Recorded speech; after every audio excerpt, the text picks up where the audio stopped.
Bhavnagar media સાથે હું Maria Khan Mahuva તાલુકાથી આવી ગયા છે આજના મોટા સમાચાર। મહુવા તાલુકાના ઢુંડેસા ગામેથી ખુલ્લા મેદાનમાંથી ગૌવંશને ઝડપી પાડતી મહુવા પોલીસ।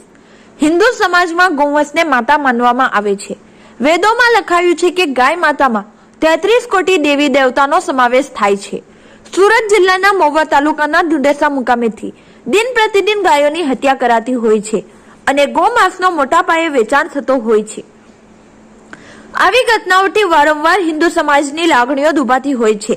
ગુજરાત સરકાર દ્વારા ગુજરાત એનિમલ પ્રિઝર્વેશન એક્ટ 1954ના ગુજરાતના 18થી સુધારોની કડક કાયદો બનાવવામાં આવ્યો છે, છતાં એનો કોઈ અમલ થતો નથી।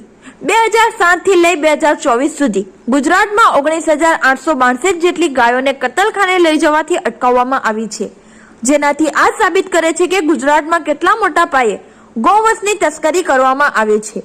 ત્યારે મહુવા પોલીસ દ્વારા મહુવા તાલુકામાં ઠેર ઠેર ખુલ્લે આમ જાડી જંગલમાં ગૌવંશ કાપી ગૌવંશની તસ્કરી કરનાર ઇમરાન સૈયદ રહે બારડોલી તલાવડીના અને એમની પત્ની નીલોફર સૈયદને મહુવા પોલીસે ગૌવંશની તસ્કરી કરતા રંગે હાથ ઝડપી પાડ્યા હતા, જેમાં પોતાની Swift car number GJ01 RD 5515માં પેટ્રોલિંગ દરમિયાન ગૌવંશની તસ્કરી માટે ઉભા હતા અને ઓટો રિક્ષા જેનો નંબર GJ19WB 1781માં મોટા પાયે ગૌવંશનો મુદ્દામાલ સાથે રંગે હાથ ઝડપી પાડ્યા હતા। સુરતના નઈમ ચીકના અને હુસેન કારીઓ ફરાર થઈ જતા વોન્ટેડ જાહેર કરી મહુવા પોલીસે આગળની કાર્યવાહી હાથ ધરી છે। રિપોર્ટર હનીફ ખાન, મહુવા।